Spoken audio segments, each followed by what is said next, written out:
Mustang Sally. Guess you better slow the Mustang down.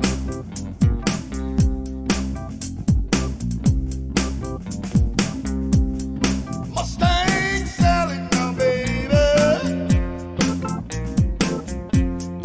Guess you better slow the Mustang down. We were talking about your being in the Hall of Fame. Mm-hmm. Well, one, it's a great honor. I'm gonna be honest. It's, and what I began to realize, to be a part of something like that, it doesn't matter if it's in Cleveland with the known Rock and Roll Hall of Fame, or other cities, or where the cities where you come from, or where you're in. It's like it's similar to Kennedy Center honors, where they're honoring you for the work that you've done and what you've contributed as a musician / singer, writer, or whatever, to American music and culture. And I used to joke about it, and say, "Oh yeah, okay, yeah, they put me in that thing," but I understand, now why it's it's done. And I'm grateful that they've seen what I consider some of these little accomplishments that I've done, but I had to realize some of these accomplishments, I've done was really, well, let's just say this. I understand, but from the aspect, I understand that, okay, when people acknowledge, your accomplishments, what I began to realize and see is that with the accomplishments, your name doesn't have to be in lights in order to make to contribute. It's like in the military. There's certain, there's these people, or this person or persons that have contributed, and they just keep moving that we never knew about.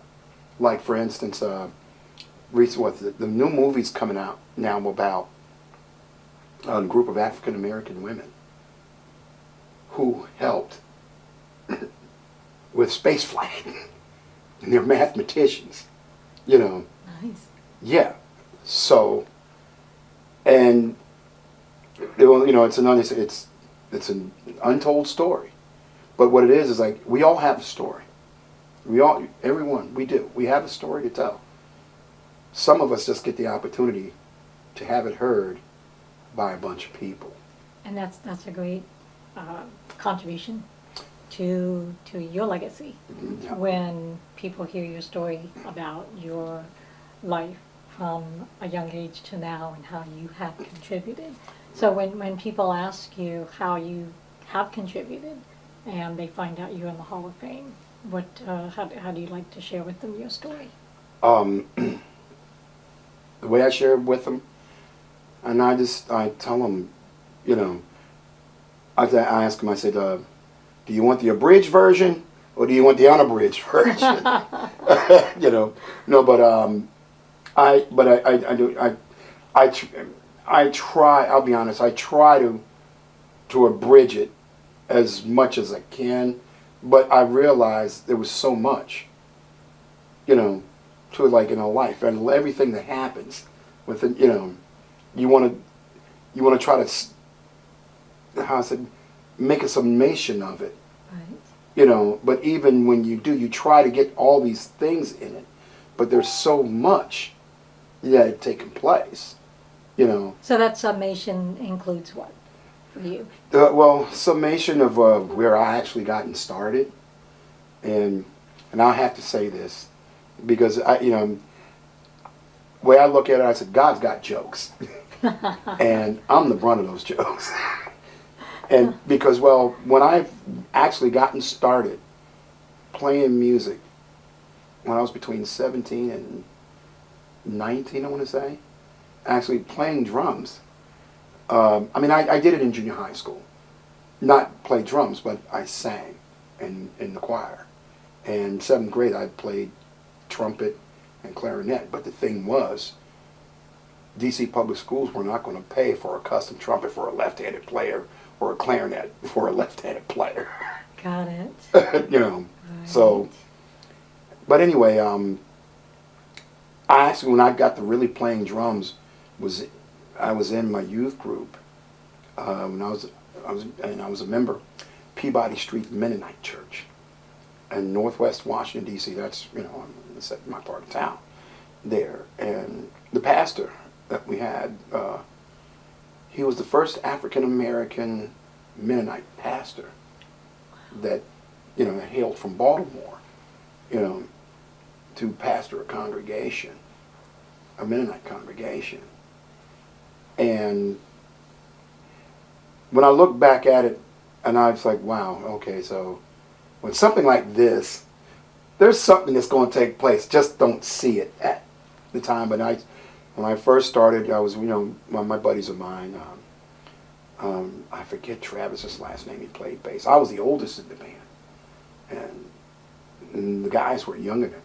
I was about a couple years or something like that. Frank Barbie, he played drums, bass, and guitar, and he played piano.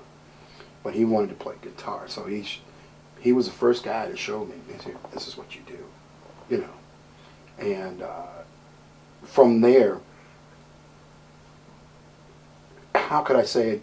It came about where throughout the Mennonite circuit, if you will, if you can call it that, what ended up happening was that we started performing, Outside the church. outside the church, and these functions, these Mennonite functions, and what have you, big Mennonite these festivals, and I remember my pastor there, he loved it, because he was like he was our spiritual advisor, of course, but he was our manager as well. Right. So when I look back at it, man, I was like, to see the smile on his face, and it made a difference, But also, okay, we were making donations that we give. Okay, I'm like, that was great, but that was also, I look back of making a living, playing drums when I was 17. 17, 18, something, like So that. where did you go from there? So from that experience, what was your next highlight experience? Well, it stopped for a moment because see, when I was playing, at the time when I started playing in a youth group and playing drums, so I was playing football with my younger brother. So I was, because see, I was playing football, I was playing tennis, I was playing, I was boxing. What else? Oh, rugby. Started playing rugby in high school. And someone said, well, Bruce, you should have been like Jim Brown and played lacrosse too. But Do it all. right. But no, I did all of that, and of course, the church, in the church as well, because the thing was, part of it, with your parents and mainly your mom, and you're living in the city. And the thing is like, they never minded if you found things that keep you preoccupied. So one, you can stay out of trouble as much as you can. Right. But two, was something that was good that could lead to other things. So was that a point where you discovered that perhaps this was your passion? I didn't. I'll be honest. I had fun doing it at first, and I'll be honest. I did not realize it until years later when I began to the mega church. It's now called Evangel Cathedral, in Landover, Maryland. It used to be called Evangel Temple in Northeast DC, and where I lived was in Northwest, and I could take the subway train. The church sat right there. So I became part of the youth group there, and it was more there at this church that I had become more involved, a girlfriend of mine who was like my big sister. She played upright bass and electric bass, Donna Curtis. You know, we were always hanging out, you know, and, you know, of course, typical musicians, you know. You're learning this thing, and I went through 2 majors before I started studying music. I was an English minor and a business ad major, and then I switched from that to broadcast journalism, and I was taking a snare drum class because I just wanted to. So music's always been a part of your life. Yeah, it has, yeah. So after you got out of college, then where did the music take you? Well, while I was in college, I'll say, if you don't mind. No. While I was in college, while I was studying, I was gigging and all that as well, and and started traveling, and learning about the professional thing of working as a sideman, and then but it had taken me to where this reggae band, Black Sheep, which is one of the reasons why I'm in this Hall of Fame. It was the first. See, Black Sheep was the first African American reggae band to ever play on the West End steps of the U.S. Capitol. Oh wow!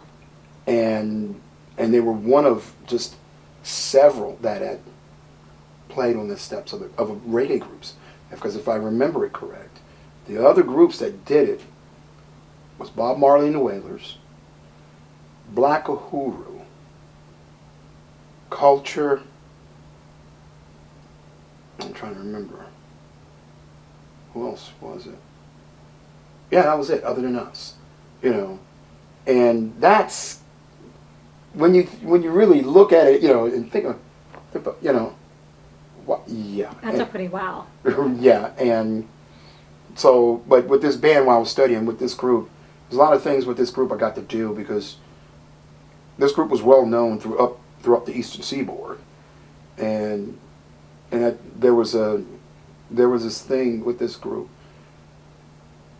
We were known as the most educated reggae band on the East Coast because what it was, a keyboard player had his master's, had his master's in education, and he was teaching, and playing music. The bass player has his degree in electronics, and and was a musician. He was from Barbados.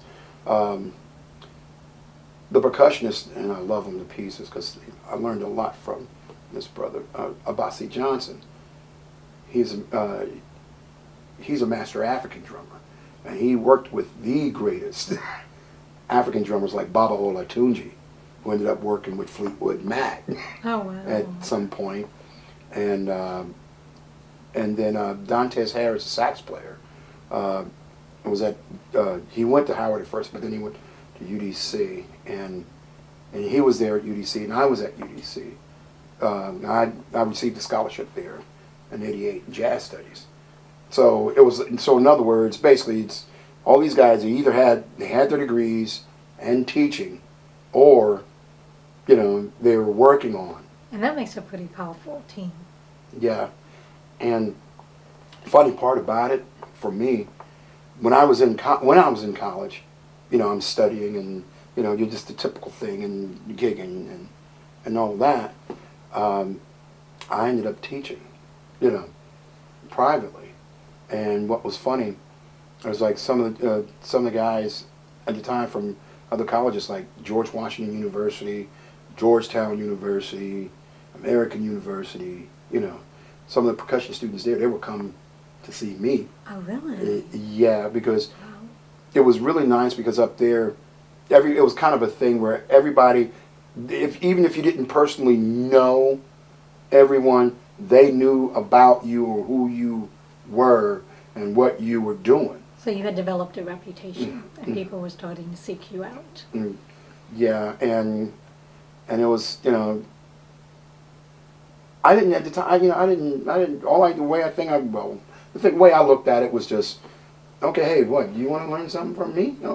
Okay, come to the house, such and such a time, and this and this and this, and yeah, and did it, and it was funny. I remember who was it?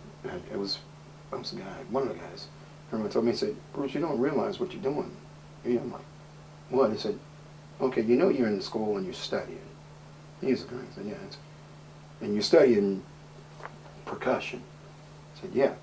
He said, you know you're teaching while you're doing it? I said, oh, yeah, but, you know, I said, well, just somebody wants to learn something. And that was how I saw it. Right. You know. Right. But it was more than that. Right. And it was having an impact on people, a positive impact. Yes, and you don't. What happens is that sometimes you don't realize it, until You look back years later. right. Yeah. Right.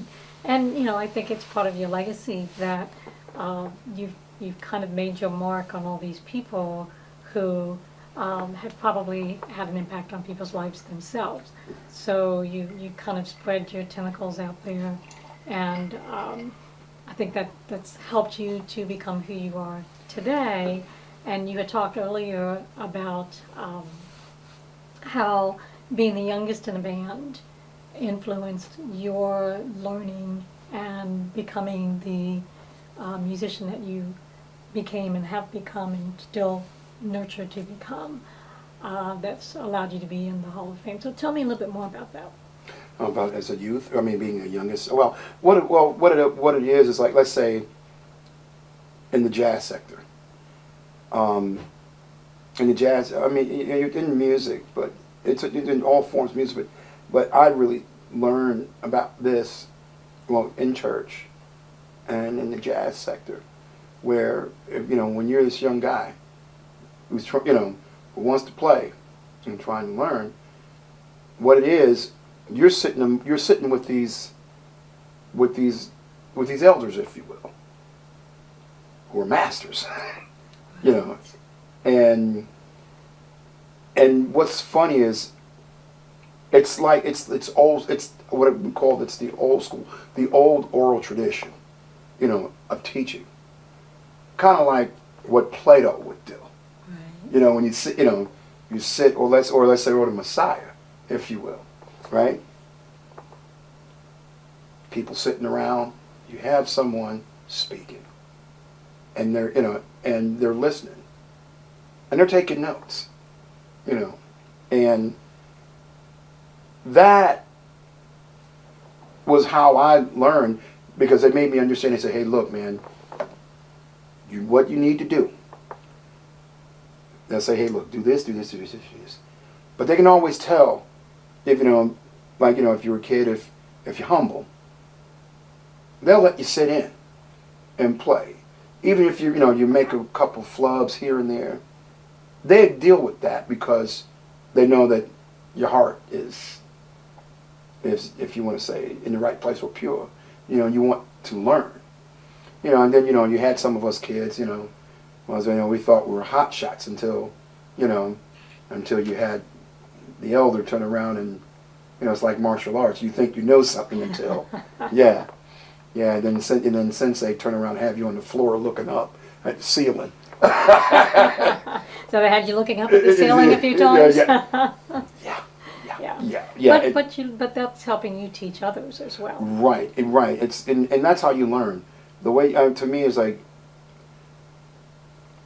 your greatest teachers are some of your best students. Being a student, and what they call the student of the game. My thing was, for me, I was just wanting to absorb, and whatever, and I'll say this too. The physical part and all of that, learn all of that, and great. But what they made me understand too was like, okay, all this is physically, everything that you do physically, that's just your vocabulary that you need. So when you really need to speak, and because music is a powerful medium, sometimes we fail to realize it's something that is intangible, but yet it becomes tangible when it touches. And they made me appreciate. Wow. how powerful this thing is that it can heal. But in that same breath,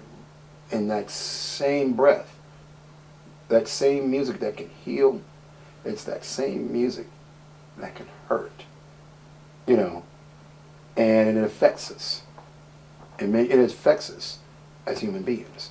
You know, and that's why I say, and like some of the musicians that's what I'm saying, there were Grammy-winning musicians that I had an opportunity to be with that was into healing music. First, I was young, and I was like, huh? Well, they're not in church doing it. Right. You know, but then I began to see and realize, and as I began to study and learn, I was like, okay, you know, there's this positive and negative thing, you know, that's, you know, to this, you know, like in martial arts, that yin yang. Right. You know, these things you learn, these spiritual attributes, these principles, these things that what makes the music what it is. Okay, and let's say for instance, like in jazz, you hear all these, you hear all these cats. You hear these cats talk about colors. They talk about colors and they talk about hues.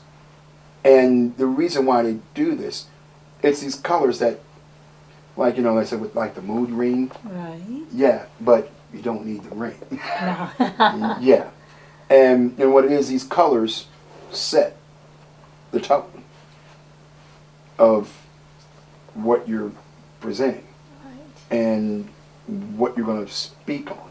And even when you have no lyrics, but the music still speaks. Speaks to you. Right, it still speaks. You know, and that was why, you know, it was things like that. You know, that was because I'm being honest, I used to scratch my head. I was like, colors? Huh? You're just playing. Yeah, no, but now I understand. But there's more to music. You're right. than It's just much, playing. yeah. It's much more. The tonalities, the harmonics, and each harmonic, you know, is an entity in itself. I'm not trying to sound, you know, but the reality is, you know. There's much more to music than meets the eye. You're and the right. ear. You're right. Exactly. So let's talk a little bit about your history with world-renowned players, in addition to yourself being that you're one of them as well. So tell us, you know, who you've played with and what that experience has been like for you and how that's inspired and been part of your life. Wow. Long list, right? Yeah. I have to get the paper out. No, but I've been fortunate because, like for instance, in school, you know, in the schools I went to, the instructors, you know, they were top-rate professional musicians, legendary musicians, and I had the opportunity to do gigs with them, you know, and like I say for instance, the big band director I was studying under at Montgomery Junior College in Rockville, Maryland, Bill Potts. Bill Potts played piano in the Buddy Rich Band, and he wrote for the Buddy Rich Band. He wrote for the Johnny Carson Band. He wrote for Paul Anka. He wrote for Paul Williams. I mean, I can go just Keep going on. right. You know, and this guy, I miss Bill. You know, and you know, we always joke about it because if you see the way this guy looked, you know, gray goatee, a white goatee, he looks like Colonel Sanders, you know, and the guy would talk, but only time, of course, amongst us students,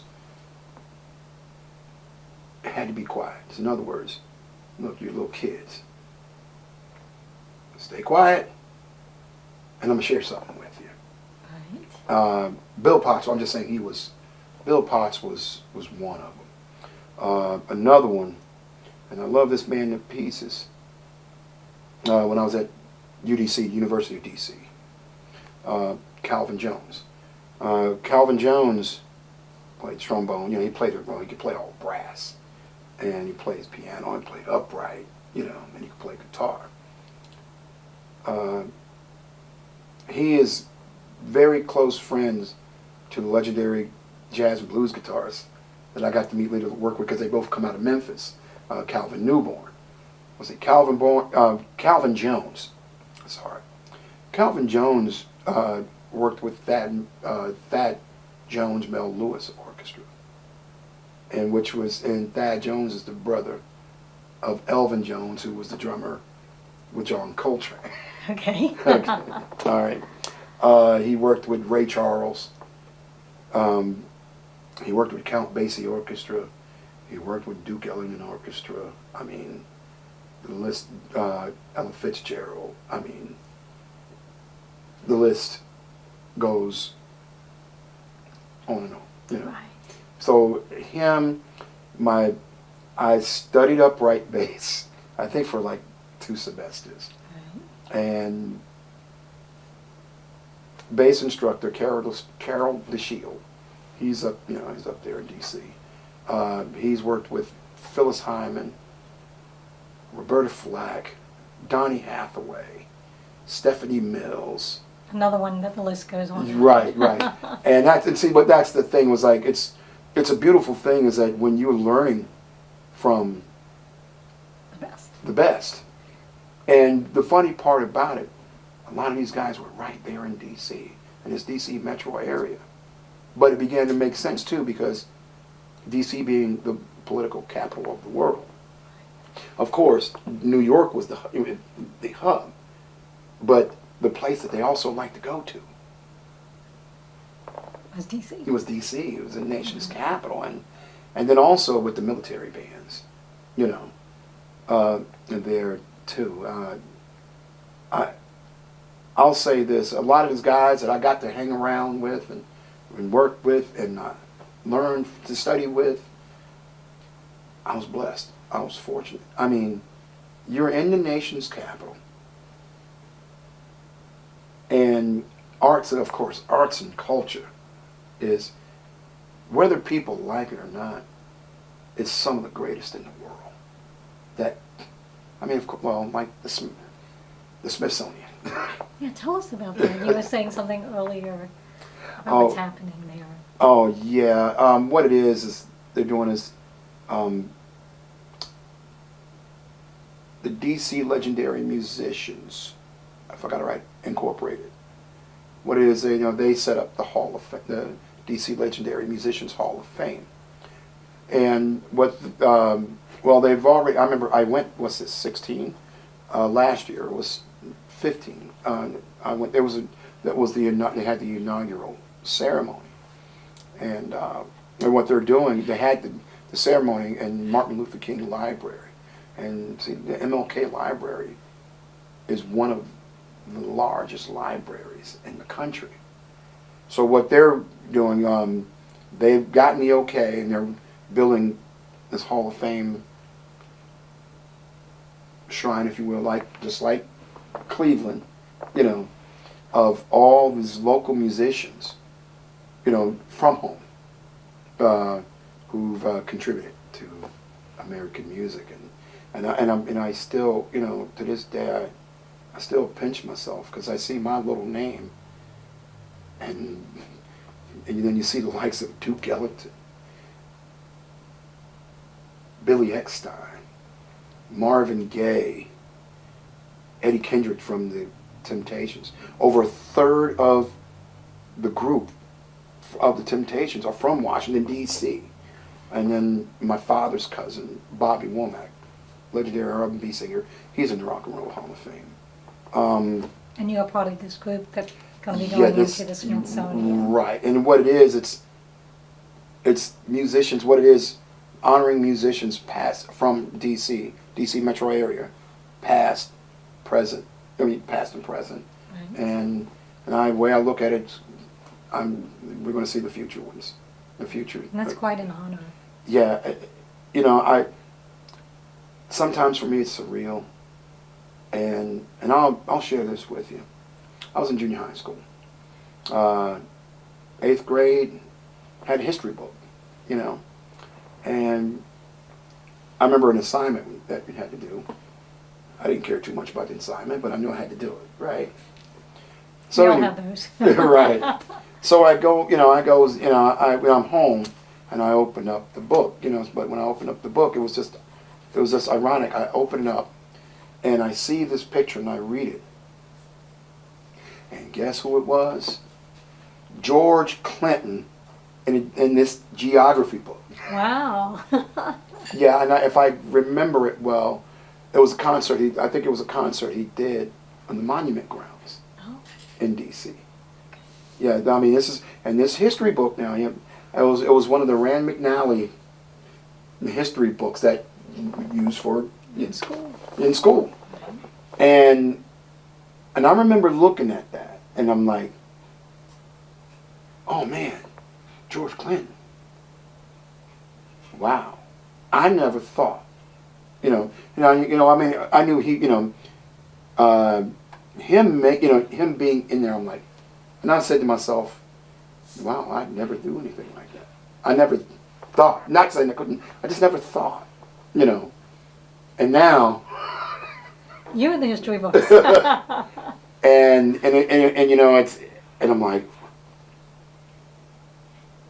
wow, it's humbling. I'll be honest. I mean, it's great. It's it's nice. I can sit back and say, yeah, okay. Mm-hmm. But in reality, but it's humbling. Well, you've been through life's up and downs, which has me thinking about sometimes our life's trials are our greatest teachers. Yeah. So, would you like to share with us maybe one or two of your trials that have been your greatest teachers? Woo woo. Good question, huh? Woo woo woo. Yeah, there were a lot of in it. It's a lot of ups and downs. Let's say, part of it. One of the things I learned is in this medium, when you're learning about this medium, you spend a lot of time.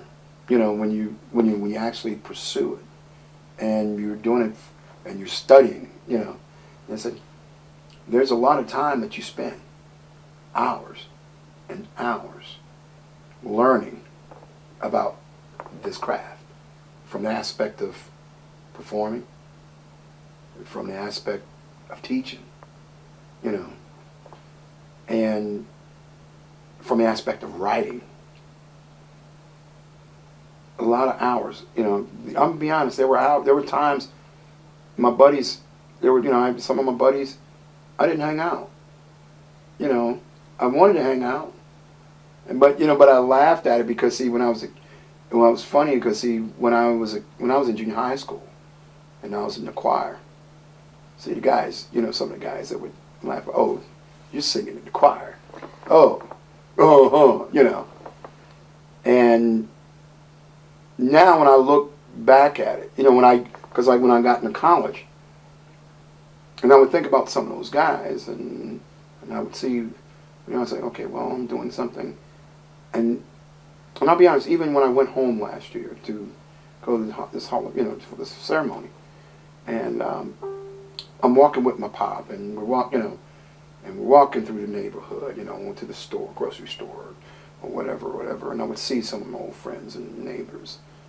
It's like, hey, Bruce, man, what you doing, man? I said, well, I'm here for this Hall of Fame ceremony thing. And said, yeah, we heard about it. He said, man, they said, man, we look at you like the same way we look at Still Pulse, man. I'm like, well, you can say it was your dedication to perfecting that craft and becoming who in your mind you wanted to become, regardless of what steps you had to take.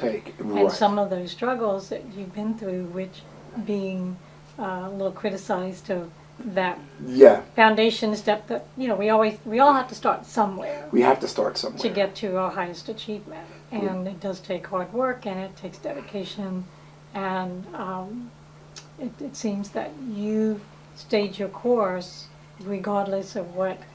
Oops. Mm. You stayed your Sorry. course, regardless of what came across your path, Yeah. and some of that helped to mold you to It- who you are today. And you're right, because in that, one of the things I really learned, and I'm grateful for it, you know, I say when it's not, I say, well, it's not working. Look, man, it's not working. You need to find something else, man. It's not working. Get a real job. Yeah, you know, and I was like, no, I said, no, this is working, you know.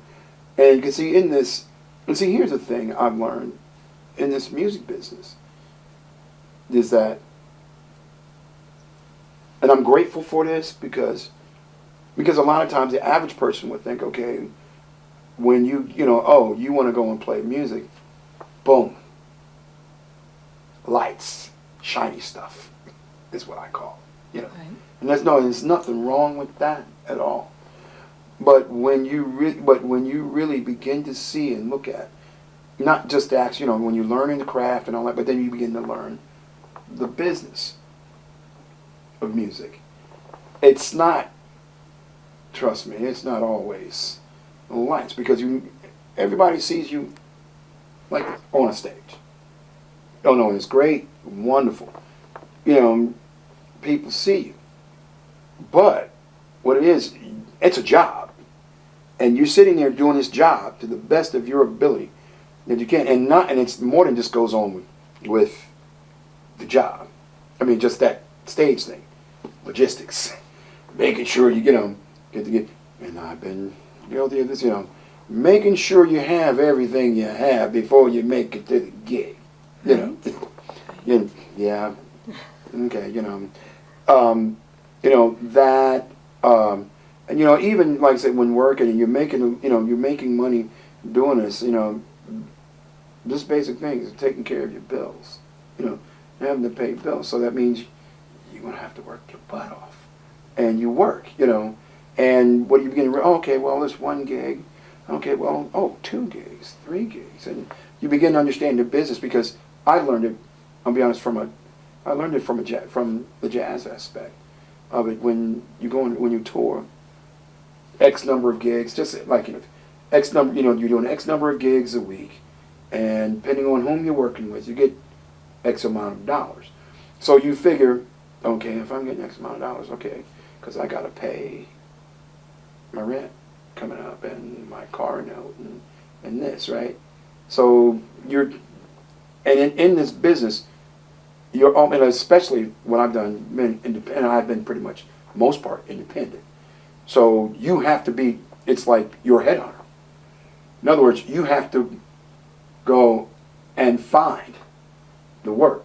So in order to find the work, you have to make sure this tool is together, these tools are together. So when you present them, you know, oh, okay. Oh, yeah, this guy. Okay. Oh, yeah, we heard about that guy. Yeah, can we call that guy there? Let's give him a shot, you know. And along with that, it's having that passion for music, to endure that aspect of being a musician. Because a lot of people in the creative arts, they are criticized for going into it as a profession. But I think people don't realize it's not just work for musicians. It's a heart center. It's a conviction. Yes. I know, I agree. And you know, it's important. It's a strong part of their belief in themselves and what their gifts are. Because like you said earlier, as a musician, you're giving something to people. Exactly. Through your music. And giving sometimes yourself. that's more powerful than whatever you can create in some other jobs that aren't as creative and expressive, because music is an expression. Yes. And so, as a musician, career musician, what would you say has impacted your life, and how do you feel you've impacted others? For me, it's work ethic. And well, I've been fortunate, because one of the things I was taught was you want to make everything second nature. Work it to where, in other words, learn and work this to the point where you're the last person they have to worry about. And they can go ahead and get whatever else they need. They know it's covered back there. So, okay, I've got this and this and this, because if you don't mind, I'll give an example. In church, play at St. John's Presbyterian Church. Hey, Kevin. Kevin Crenshaw, a music director. He's always joked about it. We joke about it, throughout time. It's like, when, we go to rehearsal, and, he'll send email, the band, music and tracks. And it's funny when you get to rehearsal, and when I'm looking at these charts, because like I said, because like in my background, I play contemporary Christian, contemporary gospel, and I understand to a finite degree who's right, what part of the country it's coming from, or the world, right, and this and this and this. So, I'm like, so for instance, I'm sitting in the drum booth and I'm looking at the chart and I'm like, okay, I know this tune, but if he wants to, I wonder if he wants to do this original version that's here, because see what I've looked at in, like, let's say in Christian music, and they can say what they want. They learned well from the Motown machine. And the Motown machine, I love it because, in other words, those writers and producers, they could write one tune and have 10 different groups in that, in that label. Saying, great tune, one tune that's great. Everybody does a version of it. Boom, it's a hit. So in Christian music, they kind of see that, and I love it. I ain't mad at them. If something works, it works. So, but anyway, I sit there, I'm going through this, and I'll ask the music director, I'll ask Kevin, I said, hey Kevin, okay, I see this, but do you want to do this exactly how they done it, like this, or did you want to do it more like such and so did on this album, and this and this and this and this? He's like, no, I'm not sure yet. I'll think about it, but don't worry about it right now. And then we get done with, we'll get done with rehearsal, and he said, I forgot about that other version. I said, man, this is like Motown. One tune and 50 million bands play it. And that's what you brought to him. Yeah. That's awesome. Yeah. Awesome. But so how do you feel that you've been influenced by the music that you've been exposed to all of your life, and how that is impacting where you're taking yourself now in the education that you're going into to teach again, and that kind of path that you're taking yourself on? I'll be honest, I'm really grateful. Because, well, what it is, when I'm going back to school and audition, I'm going to finish up the degree. And I know at some point I'll be teaching along the way. But what it is for me, and basically what I had to share for me, is what I've learned. If it was given to me, I cannot do anything other than give it to someone. Because one of the things I learned, and I'm glad, and some people don't like to hear it, but the reality is, we never played there's what we think that sometimes we're playing, that's this new thing, had already been played before. We just don't, what it was, someone else had done it before we did. But the thing is, it's, in other words, what I'm getting at, it's based on theme and variation. They created the theme, and all we've done later is variate on that theme. No, not saying, no, that's your variation, and that's great. You know, it's your take, and it's beautiful. You know, I can tell you, some people, they were 38 hot. Yeah. And I said, but man, this is my tune. I said, yeah, I know, man, but yeah, but I said, I can just tell from what you've written, I can give you about 5, 6 different influences you got in there. I said, it's not a bad thing. I said, no, it's a beautiful thing. I said, because that was how I learned. It was, we are influenced by what we see, what we hear, what we taste, what we smell. And as Bob Marley said, vibrations, because that's what they are. Okay, that's another story. But again, for me is the aspect of I'm grateful that I know where this, understanding where the music come from, know where the music is, and know where the music's going. And if anything to teach for me, to have an opportunity to teach to youth, and to me, which is really needed, is to teach them where it comes from. Because I'll be honest, when I was a kid, when I first started studying music, man, I couldn't play jazz. No joke. I couldn't play jazz. And I understand, because although I was around it, but I didn't care. But I didn't understand where it came from. And it's very important, I would say, in this idiom. When you learn about music, whether it's like spinach, even though you don't like that spinach is good for you. Do that. So you can have, because I've heard so many people say this. If you don't know where you're coming from, you sure ain't gonna know where you're going. You know. Well, and you can't have an appreciation for what it is that's right in front of you.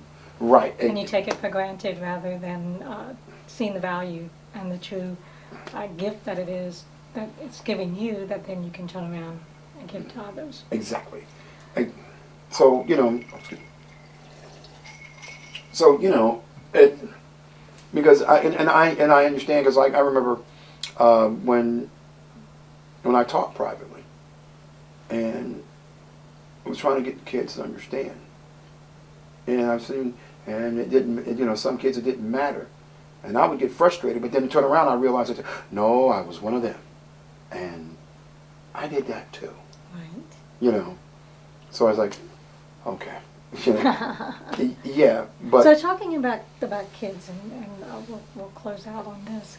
If you had any words of wisdom for someone who wants to be a musician or is a musician, and it's a passion of theirs, what would you like to share with them based on what your life has been like, and just something that would be of value to them? I would say, if this is something that he or she, I have to say that. Yes. If it's something that he or she wants to do, I would say to them, first of all, where do you want to go with this when you pursue this? And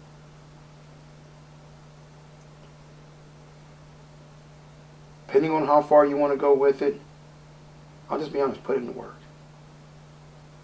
Put in the work. I mean, well, of course, it's always, I'll say this. When God told Adam, you're going to have to work by the sweat of your brow, man. So you're going to have to put your hand to the plow.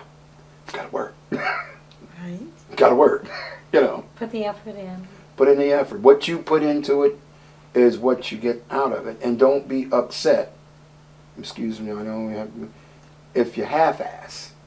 If you half-ass at it, and then you're mad because that's what's coming out, you haven't made that assessment. Right. So what, the thing is, think about what you want to get out of it, out of this, because what you're going to get out of it is going to be, I know it sounds backwards, but I do that for a reason. Because see, what you're going to get out of it is what you got to put into it. In other words, you put a nickel in. Yeah, nickel out. You put in $1, Yeah, so the thing is, take the time, and it doesn't have to be, don't rush. And that was another thing I had learned, and I had to learn. Don't rush it. Well, okay, I understand, okay, if you're in school, they say, well, you have to work on this, so that means you prioritize and work your time, where you have to get that done. But still, in the big scheme of it is, take your time and learn so you won't miss that detail. Because I've had this happen personally on a gig years back when I was young, and there was one spot I was missing. Everything went well, but this one spot, people like, it was a great show. It was at a Kennedy Center. So I'm like, I'm about 25, And, but anyway, we go backstage, and keyboard player comes to tell me, he said, man, good hit, but I'm going to be honest with you. There's this one part you've been having this problem with. I'm like, oh, I knew not to say, oh, what part are you talking about? Because I already knew. And so I'm out, yeah, and he turned around and he said, look, man, I want you to stay in this band. I dig you. But you need to work on that and clear that up so you can move on. And having that experience helped you strengthen from now on, and to practice harder, and to get better at your skill.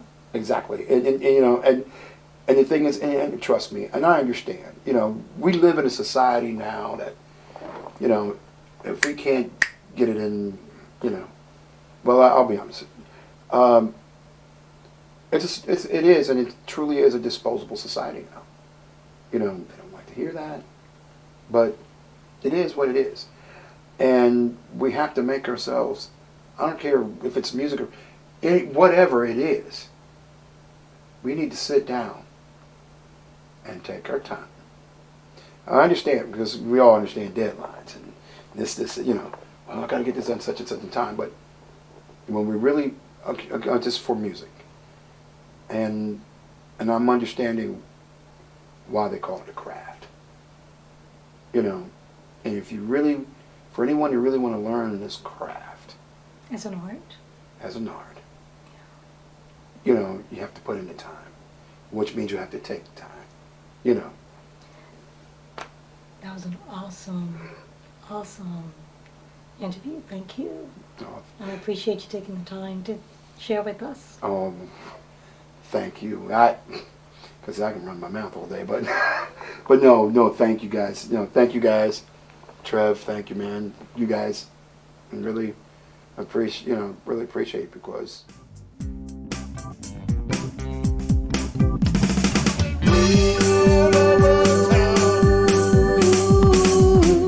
You better put your flat feet on the ground.